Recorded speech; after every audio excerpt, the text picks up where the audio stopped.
តើខាង department មានអត្ថប្រយោជន៍អ្វីបន្ថែមទេដើម្បីផ្ដល់ជូនឲ្យនិស្សិត ចាអរគុណច្រើនពាក់ព័ន្ធជាមួយនឹងអត្ថប្រយោជន៍បន្ថែមដែលកម្មវិធីរបស់ department ផ្ដល់ឲ្យនិស្សិតគឺក្រៅពីការរៀននៅក្នុងថ្នាក់ការសិក្សាស្រាវជ្រាវហើយហ្នឹងគឺខាង department គឺយើងមានកម្មវិធីជាយើងហៅថាជា internship ចាការចុះកម្មសិក្សាឬក៏មានជាទូទៅនៅក្នុងឆ្នាំទី3ហើយនិងឆ្នាំទី4ចាជំនាន់ទី2ហ្នឹងគឺយើងតម្រូវឲ្យនិស្សិតគ្រប់រូបត្រូវតែ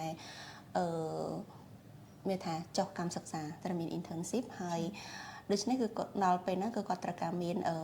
តំណែងចាសិស្សចេះរៀនបង្កើតតំណែងហើយខាង department គឺយើងមានដៃគូសហការមួយចំនួននៅក្នុងស្រុកហើយក្រៅពីហ្នឹងក៏យើងមាន